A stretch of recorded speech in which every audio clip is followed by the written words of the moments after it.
dans un monde en crise.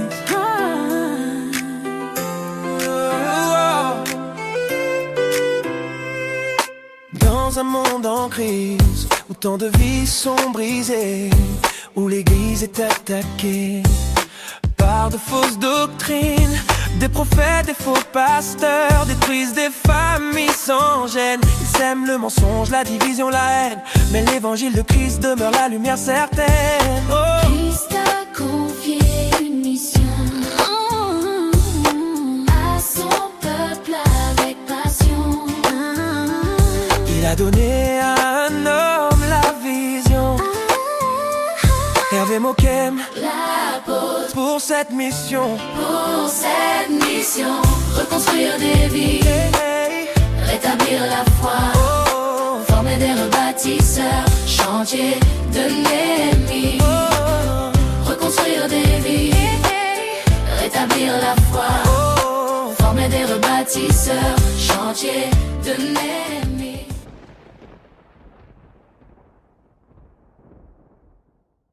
Seigneur, nous remettons tout entre tes mains. Nous remettons ce décembre entre tes mains, Seigneur. Toi seul as le pouvoir sur notre décembre, Seigneur. Quand tu protèges ce mois, quand tes mains couvrent ce mois, personne, aucun esprit, aucun être, aucune autorité ne pourra toucher à ce mois dans notre vie. Alors prosterné devant toi, ô Majesté, Dieu trois fois saint, nous prions, nous t'appelons, nous te présentons, nous te donnons notre mois, nous te confions notre mois de décembre. Ce décembre, Seigneur, nous venons humblement devant toi, au nom puissant de Jésus-Christ de Nazareth. Si nos fautes et nos erreurs ne nous donnent pas l'accès de se présenter devant toi, Seigneur, regarde à la croix. La croix est notre accès. Son sang a coulé pour nous. Ton Fils tu as donné. Et pour nous, il s'est sacrifié. Nous implorons ta miséricorde. Nous demandons pardon. Le frère demande pardon. La sœur demande pardon. Si nous avons blessé des personnes, nous demandons pardon. Je demande pardon. Ton homme serviteur, ton instrument demande pardon. Si j'ai blessé un frère, j'ai blessé une sœur, j'ai blessé un proche, je demande pardon. Le frère, la sœur qui est connecté demande pardon. Tu nous as demandé de pardonner à ceux qui nous ont offensés. Nous pardonnons, Seigneur. Nous demandons pardon également, Seigneur. Nous te demandons pardon.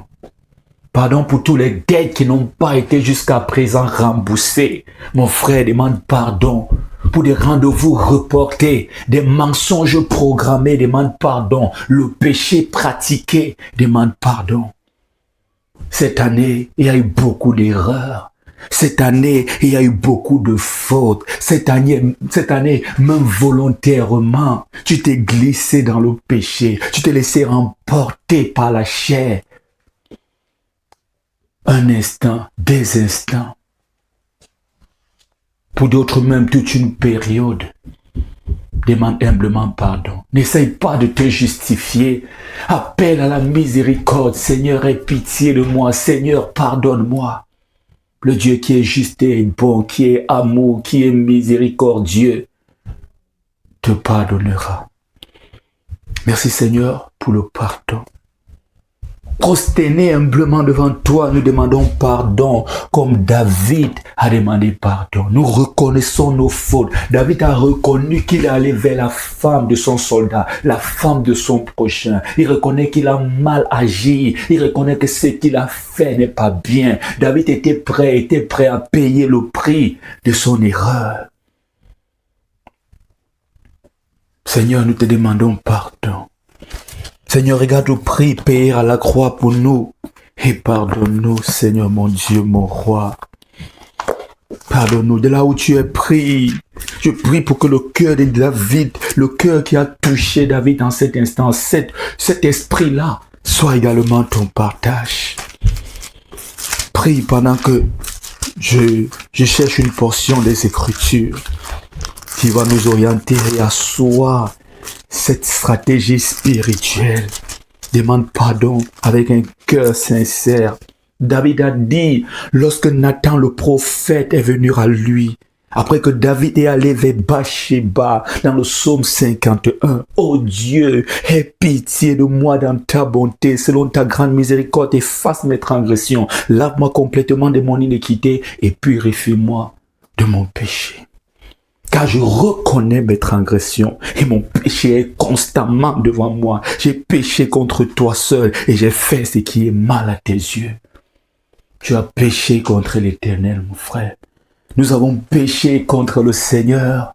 On a fait ce qui est mauvais en pensée, en acte, en parole, par omission. Nous avons péché.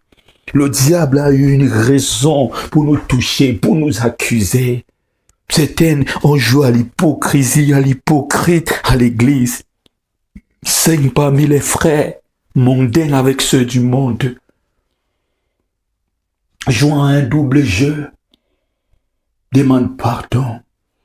Marc a demandé pardon. Marc est revenu sur le chemin de la repentance, le chemin pour se rétablir. Demandons pardon. Qui est-ce que tu as escroqué en cette année? Tu n'as pas seulement des ennemis en cette année, toi-même tu es l'ennemi de plusieurs en cette année. Tu as refusé de rembourser qui? Tu as utilisé la ruse pour tromper qui? Est-ce que tu as trompé ta femme? Est-ce que l'adultère a été ton partage? Toi, célibataire, est-ce que la fornication a été ton partage? Toi, marié, est-ce que l'adultère t'a touché? Demande pardon au Seigneur.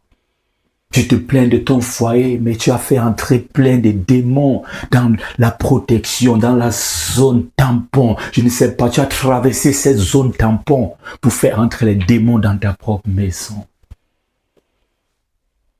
Demande pardon. Demande pardon parce que ça c'est une fin. Ça doit être la fin dans le péché, dans les choses qui ne plaisent pas à Dieu. Présente-toi avec un cœur repentant. Pour que cette année qui arrive, l'année suivante, l'année prochaine, ne soit plus la même. Une année de sanctification, une année d'obéissance, une année de droiture. Demande pardon. Certains sont en train de payer le prix de leurs erreurs. Mais ils détournent le sujet de leur prière. Ah Seigneur, Seigneur, demande pardon. David a dit, en sorte que tu seras juste dans ta sentence et sans reproche dans ton jugement. Certaines choses t'arrivent, c'est juste. Tu ne reconnais pas que tu es coupable, mais tu cherches toujours des coupables. Ce genre de prière ne marche pas. Ce genre de prière, chercher ce genre de prophète, c'est pour aller enrichir des gens et payer ton ticket pour l'enfer. C'est payer des gens pour qu'ils vous précèdent sur le chemin de l'enfer. Demande pardon, un simple pardon pour réparer tes erreurs. Un cœur humble et repentant pour ouvrir des portes de bénédiction spirituelle. Demande pardon. Demande pardon. Tu connais ta vie. Tu connais tes problèmes. Tu connais ce que tu caches dans le secret.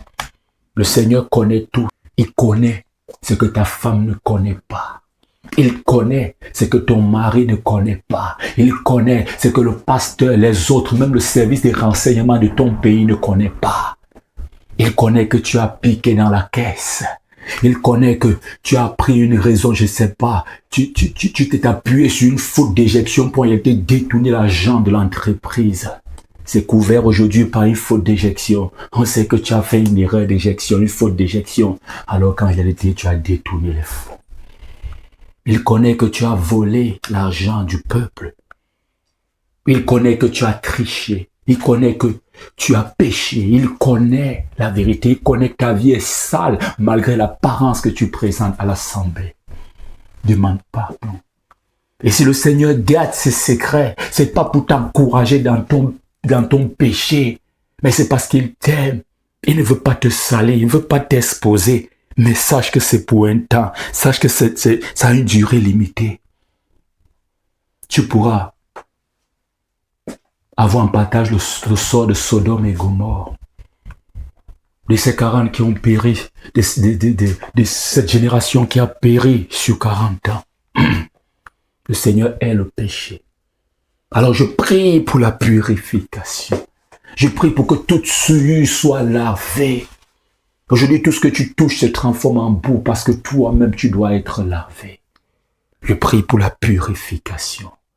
Que les conséquences de ton péché soient brisées. Une fois ton péché pardonné, les conséquences seront automatiquement brisées. Je prie pour que le processus continue. Pour toi qui as demandé pardon, pour toi qui es connecté, ne recommence plus. Ta femme risquera un jour de le savoir. Ne recommence plus ton mari. Ne recommence plus tu risques de perdre ton poste de travail. Ne recommence plus. Ce n'est pas la façon d'un disciple de Jésus de marcher. Demande humblement pardon. Pardon. Pardon. Seigneur, pardonne-moi. Ce que tu fais en cachette, Dieu le connaît. David dit, mon péché est constamment devant moi. Il vient demander pardon pour que ce péché soit effacé. Il vient demander pardon pour que les choses soient réparées. Il vient demander pardon parce qu'il sait qu'il ne peut pas avancer sans avoir obtenu le pardon de Dieu. Demande pardon. Ne prie pensée d'exemple seulement pour recevoir. Les gens, oh Seigneur, je veux le mariage. Je veux le mariage. On dit, tu auras le mariage, amen. Tu auras le mariage, amen. Est-ce que tu as demandé pardon pour ce gars qui est venu? Tu as dit oui, tu es pour le mariage. Il a dépensé son argent. Il était engagé. Et à la fin, tu es parti voir ailleurs. Tu as trompé cet homme. Tu penses que là où il est, son cœur est tranquille? Tu penses qu'il n'y a pas une justice? Il y a une justice, j'aimerais te le dire.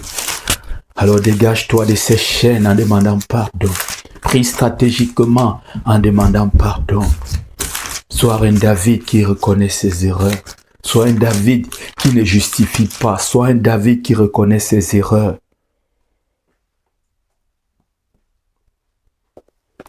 Demande pardon. Cet examen est entre les mains du Seigneur et non entre tes mains.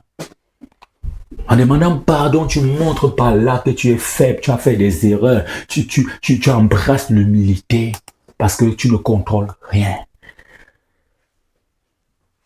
L'examen entre les mains du Seigneur. Au nom puissant de Jésus-Christ de Nazareth. Père, merci de nous pardonner. Merci de pardonner aux frères, merci de pardonner à la sœur. Merci de nous pardonner. Père, nous te remettons notre vie pardonnée. Nous te remettons ce que nous sommes en ce moment. Nous te remettons. Nous te remettons notre corps, nos corps. Nous te remettons nos âmes, nos esprits, purifie-nous entièrement. Lave-nous, Seigneur mon Dieu, mon roi. Je prie que le Seigneur te lave, que la malchance te libère, que les blocages te libèrent, que la malhonnêteté te libère, que l'esprit d'instabilité te libère, la procrastination te libère, les blocages te libèrent, la saleté te libère, les souillures te libèrent. Au nom puissant de Jésus-Christ de Nazareth, que les paroles de malédiction prononcées contre ta vie n'aient plus d'impact et que les malédictions que toi-même tu es parti embrasser soit brisé au nom puissant de Jésus-Christ de Nazareth. Père, nous te remettons nos finances. Nous te remettons nos foyers. Nous te remettons nos familles. Nous te remettons nos projets visibles et nos projets invisibles. Tu as des projets que les hommes ne voient pas, que tu n'as même pas encore présenté. Peut-être tu es encore au stade du business plan. Peut-être tu es encore en train d'analyser. Je remets ces projets entre les mains de Dieu. Les projets qui sont visibles, ce chantier que tu as démarré, cette entreprise que tu as commencé, ce business-là, je prie, je remets ça entre les mains de Dieu. Que le Seigneur protège ton business, que le Seigneur fasse prospérer ton business, que ton business porte des fruits. Cet examen n'est pas la fin pour toi, non. C'est le début d'une très grande aventure spirituelle. Et aventure même, non. C'est le début d'une très grande conquête. Tu étais un Josué. Josué de cette génération. Alors, tourne autour de Jéricho et prends possession. Prends possession. Va de ville en ville. Va de domaine en domaine. Prends possession. Étends ton business. Étends tes entreprises. Étends ta famille. Va de business en business. Va de réussite en réussite. Il est temps de faire un autre enfant. Que le Seigneur te bénisse. Qu'importe les difficultés liées aux organes, je ne suis pas un spécialiste reproducteur. Que le Seigneur te touche. Que le Seigneur te touche femme. Que le Seigneur te touche homme. Que le Seigneur touche ton foyer. Touche ton foyer. Il est temps de faire cet enfant. L'examen en Christ, c'est le début d'une grande histoire, pas d'une grande aventure. Je retire ce mot. Et oui, aussi même aventure d'une façon passionnante, mais pas dans l'amusement, non. C'est le début d'une très grande histoire. Le diable pensait t'avoir parce que tu allais seulement prier en cet examen avec ses prophètes. Tu vas recevoir. En m'écoutant, tu viens de briser le diable en deux. Tu as demandé pardon pour tes péchés. Le diable rit quand tu demandes seulement, je veux le mariage. Tu oublies les garçons que tu as brisés derrière, les relations, les tromperies, toutes ces choses. Le gars avait mis tout le cœur sur toi et tu avais dit, il est même venu voir tes parents. Tu as mangé son argent, comme on dit en bas de chez moi. Et aujourd'hui, tu penses t'en sortir librement parce que Dieu, c'est ton seul Dieu. J'aimerais te dire, il y a un seul Dieu, c'est le Dieu de tout le monde. Il rend justice. Si tu es chrétien, tu fais du mal à un païen, tu seras puni. Chrétien ne donne pas l'autorisation de faire du mal aux gens. Au contraire même, c'est le ticket même pour plus aimer les gens. Un chrétien vient briser la haine pour installer l'amour. Nous sommes les disciples de Jésus et non les disciples de ces faux prophètes, francs-maçons et autres qui vont au Bénin, au Niger chercher des pouvoirs et tout pour endoctriner et maintenir dans la captivité plusieurs d'entre vous. Libère-toi de ces chaînes et si tu es libre au nom de Jésus, reste avec nous. Que Dieu te bénisse. Père éternel, nous remettons cet examen entre tes mains. Je prie pour une couverture spirituelle puissante dans ta vie. Une couverture d'abord personnelle. Toi d'abord. C'est pour toi que je prie. Que le sang de Jésus te couvre. Que tu sois caché dans le sang de Jésus. En ce temps, il faut prier par le sang. Le sang de Jésus, c'est une âme puissante dans le combat spirituel. Éphésiens 6, ce n'est pas tous les âmes du combat spirituel. Non, c'est un contexte du soldat ancien. Je dis ancien. Donc l'apôtre a vu le soldat à l'époque, ils avaient ces choses et tout qu'il a cité là et tout. C'était comme ça que le soldat était. Voilà pourquoi si tu fais un peu de recherche et tu es passionné pour les choses de Dieu, tu vas voir que tu as vu ça à plusieurs reprises, tu vas sûrement voir à plusieurs reprises, comme si les âmes du combat spirituel montrent un soldat ancien, un peu comme un soldat romain. Éphésiens 6 n'est pas tous les âmes du combat spirituel. Le sang de Jésus, par exemple, est une âme du combat spirituel, la plus puissante même, j'aimerais dire. La connaissance est une âme du combat spirituel. La communion fraternelle est une âme. Le soutien est une âme du combat spirituel. C'est un combat que tu gagneras quand vous serez plusieurs. Voilà pourquoi on dit, donnez vos sujets de prière pour qu'on prie pour vous. Soyez toujours dans une assemblée. C'est important. Seul tu vas tomber. Seul le diable va te briser. Une brebis isolée est une proie facile, sans difficulté, pour l'animal féroce. Voilà quoi je te dis, le sang de Jésus n'est pas seulement un symbole, c'est une protection puissante, c'est une autorité spirituelle. Le sang de Jésus dans ta vie, mon frère, le sang de Jésus dans ta vie, j'espère que je viens de t'éclairer. Donc quand tu pries, quand il s'agit de... En ce moment, c'est l'esprit de la mort qui rôde partout. Faut couvrir, je sais pas... Il faut cacher ta famille, toi-même, tes activités, tout dans le sang de Jésus. Voilà l'âme principale qu'il faut en ce moment. C'est ça qu'on appelle la spiritualité. Que ton nom soit effacé de tout registre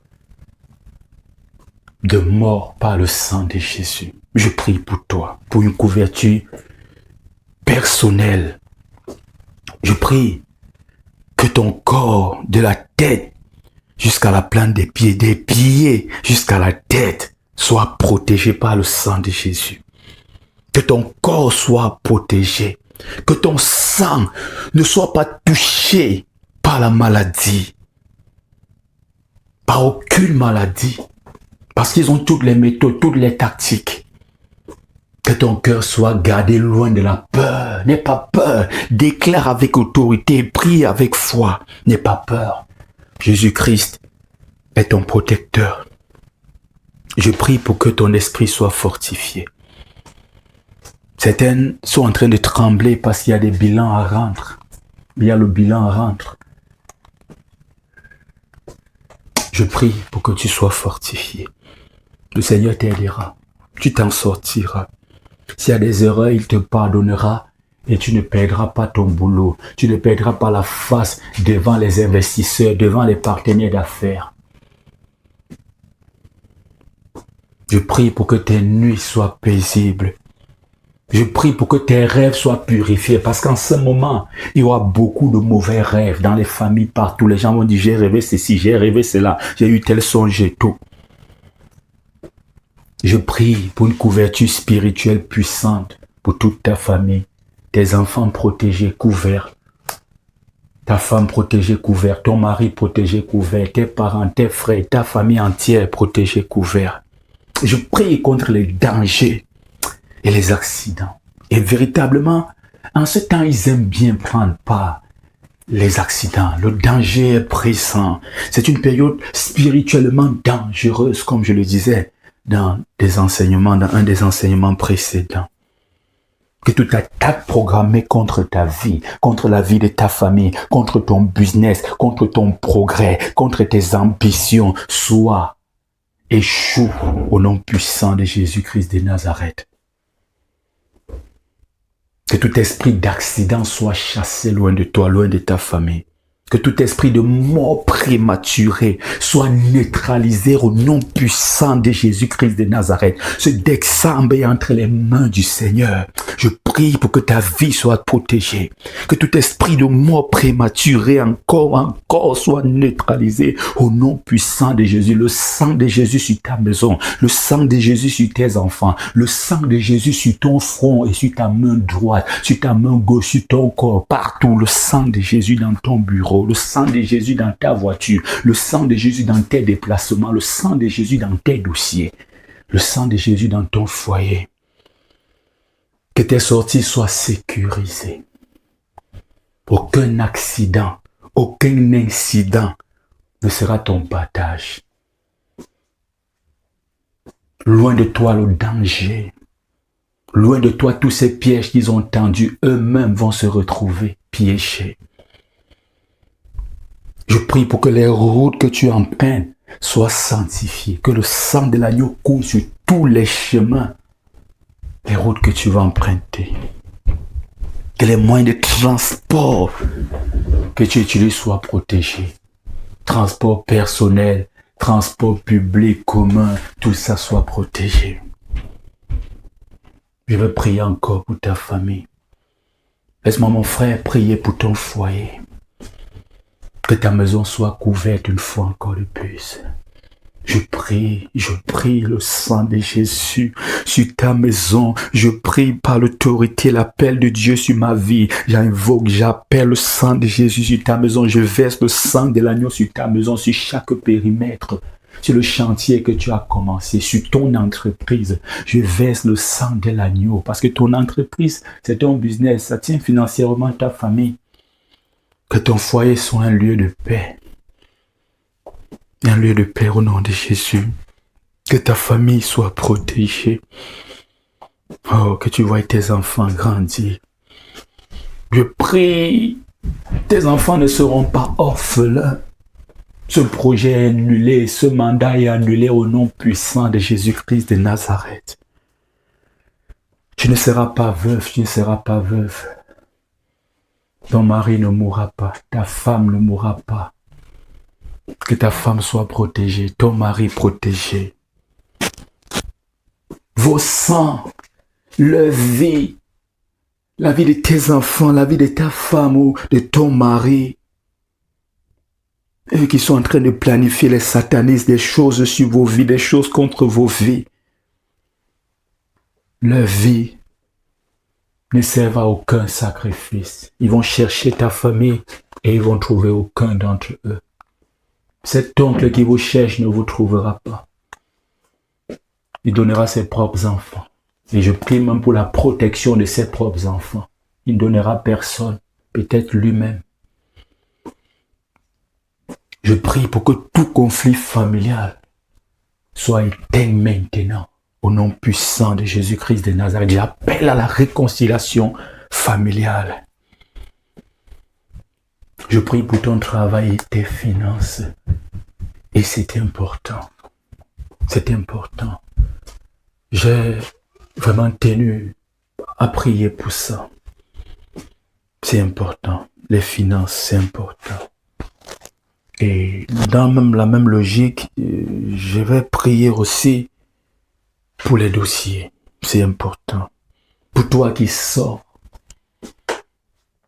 un homme du dehors, une femme active dans cette vie, qui se lève tôt le matin pour aller chercher homme de quoi nourrir sa famille et qui tard le soir n'est pas encore rentré. Tu es fort, tu es brave, mais trouve aussi du temps de temps en temps. Faut pas trop chercher l'argent au point d'oublier l'essentiel. Que le Seigneur te bénisse. Encourage ton mari si véritablement il se bat pour votre avenir. Encourage ta femme si elle te donne la paix à tes côtés. Dis merci, dis merci. C'est une grâce, mon frère. J'aimerais te dire, c'est une grâce d'avoir une femme vertueuse à tes côtés. À ses côtés, c'est une grâce d'avoir un époux comme Marie qui a la crainte de Dieu. Un époux comme Joseph, l'époux de Marie. Comme Joseph, l'époux de Marie à tes côtés, qui a la crainte de Dieu. Je prie pour que ton travail soit sécurisé. Le travail, c'est le plus grand. L'entreprise, c'est le plus grand milieu de pratique mystique. Je le dis et je le dirai toujours. Pour une seule raison, ou pour la raison principale, l'argent. L'argent se trouve en entreprise. Oui. L'argent se trouve en entreprise. L'entreprise, c'est tout. On a même vu dans les milieux chrétiens, au Cameroun, on a vu certaines églises, les gars disputent le poste. Le poste du, je peux dire quoi, ou c'est l'intendant général. Les gars pratiquent, ils partent même chez les marabouts encore pratiquer, eux les pasteurs. Tout ça c'est pourquoi. Les gens se disputent, j'ai vu au Cameroun, les gens se disputaient, les pasteurs se disputaient les postes des assemblées. C'est-à-dire, je parle ici des grandes organisations chrétiennes ou religieuses là. Lui veut telle église, parce que là-bas, on donne beaucoup les dîmes et les offrandes. Les gars font des pièges, d'autres tuent d'autres pasteurs. On a entendu des choses terribles. Tout ça, c'est quoi? L'argent. Là, il y a l'argent, faire attention. Toi qui fais des affaires, j'aimerais te dire, faire attention. Quelqu'un peut te prêter de l'argent au moment de rembourser, il t'envoûte et tu ne tiens plus compte de cet argent. On peut même te détruire. Tu demandes tout simplement, rembourse-moi mon argent et on te fait du mal. Que le Seigneur te protège. C'est pour attirer ton attention, c'est pas pour te faire peur. Parce qu'il ne faut pas marcher d'une façon naïve. Plusieurs chrétiens sont véritablement naïfs en ce qui concerne la spiritualité. On récite des versets bibliques, on ne comprend pas la profondeur des Écritures. Et voilà comment tous les jours on tombe dans les pièges et on se plaint. Que ton travail soit sécurisé. Que ton environnement professionnel soit protégé. Le sang de Jésus, le sang de Jésus. Je prie pour que le Seigneur envoie 3 anges se placer dans ton environnement professionnel, à l'extérieur, à l'intérieur et encore plus profond. Ils ne te feront pas du mal. Tout leur poison, tout leur complot contre toi, ça va échouer. Un jour, je suis vers une sœur, un suivi spirituel, on priait ensemble pour le boulot. Elle a obtenu son premier boulot et c'était un stage. Quelque temps après, elle a été validée. Les deux qui voulaient à tout prix que cette femme parte, cette jeune sœur parte, les deux ont été renvoyés par leur propre faute. Celui qui veut que tu quittes là, c'est lui qu'on va chasser. Comme il veut que tu quittes, à partir de maintenant, c'est moi qui dis. Il a déclaré son propre départ. Il a signé son propre départ. Vous deux, vous ne pouvez plus vivre ensemble. Vous deux, vous ne pouvez plus travailler ensemble. Il faut qu'il parte. Et il va partir. Tu seras libre. À un moment donné, il faut prier intensément avec le feu. On ne joue pas dans toutes les situations dans la prière. Il faut faire attention. Moi, j'ai trop joué au départ. Quand j'ai commencé avec le feu, j'ai vu ma vie se libérer. Un jour, je priais. Tu joues avec un cœur lent. Tu pries intensément, mais je ne sais pas si tu me comprends un peu. Oui, Seigneur. Oui, un jour, l'Esprit de Dieu va dire, continue. J'ai commencé le feu, j'envoie le feu. J'ai commencé à suivre les nouvelles partout. Tous ceux qui m'avaient fait du mal, j'entendais déjà, je voyais commencer en train de travailler partout. À un moment donné, il faut envoyer le feu. C'est véritablement un combat. Et il faut savoir cet équilibre. Quand est-ce qu'il faut le faire? Quand est-ce que... Voilà pourquoi il faut rester beaucoup connecté, sensible spirituellement. Cherche le Saint-Esprit.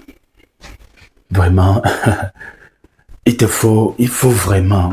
Les gens négligent vraiment trop le Saint-Esprit. Les gens ont l'impression que le Saint-Esprit, c'est juste un soutien du ciel. Non, le Saint-Esprit, c'est Dieu. J'aimerais même te choquer, c'est le Dieu qui est sur terre. Jésus n'est pas sur terre. Jésus m'a dit que je m'en vais.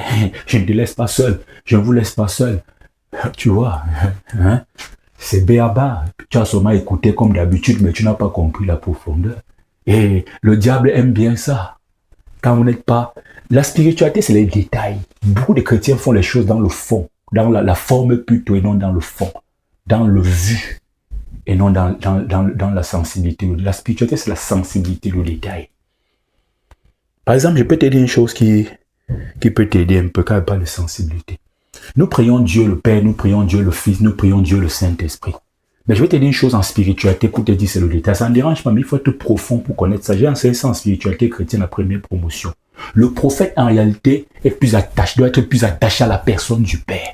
L'apôtre, le pasteur, doit être plus attaché à la personne du Fils. L'enseignant, l'évangéliste même, enseignant ou docteur, doit être plus attaché à la personne du Saint-Esprit. C'est pas pour dire que tu ne pries plus Jésus ou pas. Ça, c'est pour que tu comprennes un peu que ce ministère, c'est vraiment le ministère dont tu as besoin. C'est pour te montrer quelque chose. C'est pour te dire, ceux qui ont vraiment fait la première promotion, là, ils ont beaucoup bénéficié. Et il y aura d'autres promotions, ne te dérange pas. Tu vois un peu. Le prophète parle de la part de Dieu.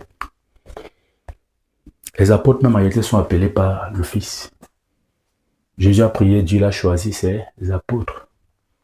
Quand Jean-Baptiste a commencé le prophète, il n'a pas dit Jésus m'a envoyé. C'est Dieu qui avait envoyé le Père. L'enseignant, lui, et c'est pas pour te dire désormais, ce n'est que le Père, comme je suis prophète, l'apôtre a dit, non, c'est pas ce que j'ai dit. Ça, c'est la spiritualité, la profondeur. Ça, c'est pour les grands. C'est les grands qui connaissent des choses comme ça. C'est les grands. Tu es plus attaché au Père quand tu es prophète. Tu es plus attaché au Fils quand tu es apôtre, pasteur. Tu es plus attaché au Saint-Esprit quand tu es enseignant, docteur.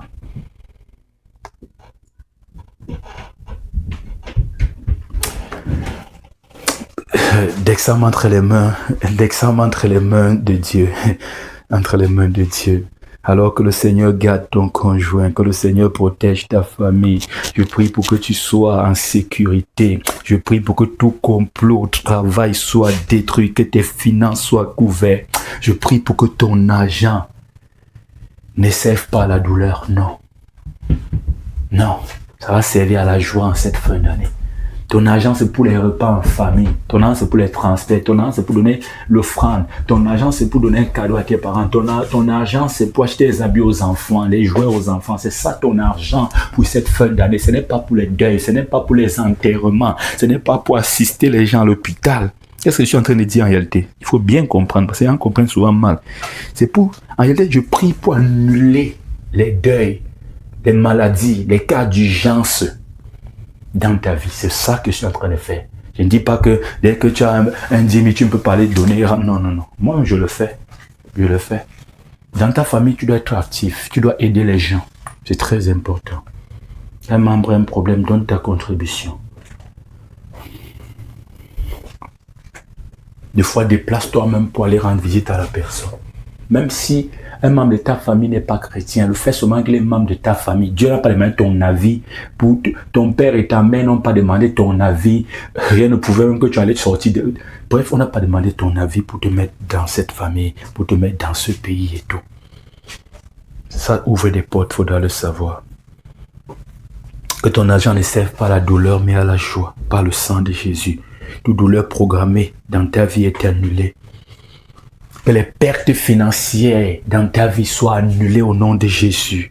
Toi qui es entrepreneur, toi qui fais des affaires, toi qui t'apprêtes à acheter même quelque chose, un terrain, une parcelle, une maison, je ne sais pas trop, un appareil.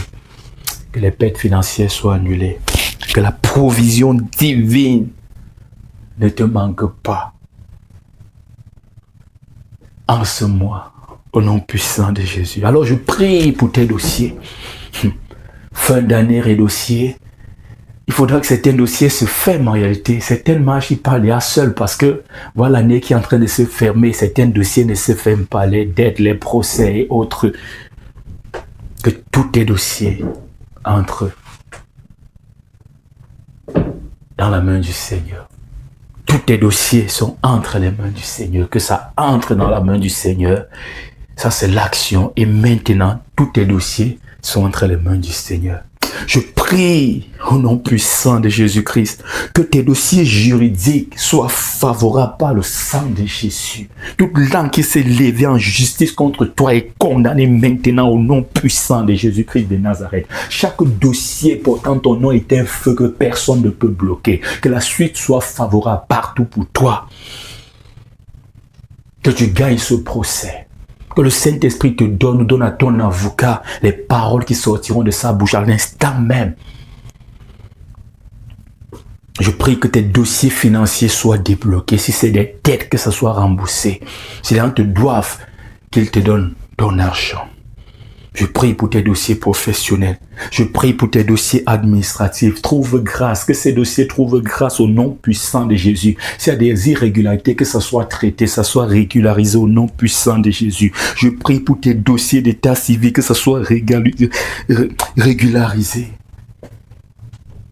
Toi qui es dans ce foyer, tu as commencé les affaires de mariage, tu t'es arrêté en chemin. L'esprit de non-accomplissement.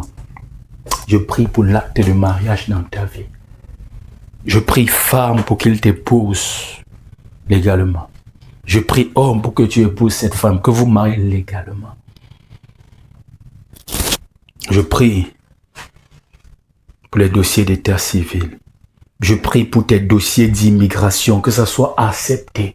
Si tu as un problème, un dossier à l'administration, je ne sais pas, l'immigration, que ce soit pour le voyage ou tu es à l'intérieur du pays, que les portes s'ouvrent, que le dossier court, que ça va rapidement, que tu puisses régulariser ta situation, que ta situation soit régularisée, que tout esprit de retard soit chassé sur tes dossiers, que toute signature nécessaire soit accordée. Tu auras cette signature, tu auras ce OK, ça serait validé. Tant que ton dossier n'avance pas, l'administration ne sera pas en repos. Toute personne qui traite ton dossier qui est lente doit être envoyé en vacances même pour 1-2 semaines, même 1 mois, le temps que ton dossier avance. Que le personnel incompétent qui traite ton dossier soit remplacé par un personnel compétent. Que ton dossier soit un feu. Un dossier qui ne peut pas être mis à la poubelle. Un dossier qui doit être traité. Si c'est un dossier qu'il faut abandonner pour dire bon ça va, on ne poursuit plus, ça va, il n'y a plus, on enlève notre plainte et tout, que ça sera enlevé. De toute façon, je prie pour que la suite soit favorable pour toi. Et quand je prie, c'est pour que c'est pour un dossier qui est dans la vérité. Je ne prie pas pour les dossiers dans le mensonge, la malhonnêteté et autres. Jamais. Je prie pour ton pays. Que le Seigneur prenne le contrôle de ton pays. Que ton pays soit encore une fois de plus sous la miséricorde de Dieu. Comme je le disais dans l'enseignement passé. Parce que c'est important, surtout quand tu es sur une terre étrangère, comme moi, loin de ma famille. Tu vois, que le Seigneur te donne faveur. Que les autorités de ton pays d'origine, de ton pays natal, du pays où tu te trouves en ce moment tout simplement même, soient conduits par la sagesse. Je prie pour que la paix règne dans les villes, les villages, sur les routes, partout, dans les endroits publics, que la paix règne sur ton pays natal, ton pays de résidence. Je prie pour que cette fin d'année se termine sans deuil dans ta famille, que cette fin d'année se termine sans deuil national, que cette fin d'année se termine dans la paix pour ton pays. Je prie en remettant déjà comme on a remis ces décembre entre les mains du Seigneur. Que l'entrée dans la nouvelle année se fasse dans la vie par le sang de Jésus, dans la joie par le sang de Jésus. Des réjouissances en famille, c'est bien. De la joie partout, c'est bien. Des mouvements, des transferts un peu, des appels, c'est bien. Des messages, c'est bien. Mais faut pas oublier qu'à l'ombre de tout cela, il y a un méchant qui attend juste la faille. Alors prie, prie, prie et ne t'arrête pas. Que le Seigneur te bénisse. Que le Seigneur bénisse tous ceux qui soutiennent ce ministère.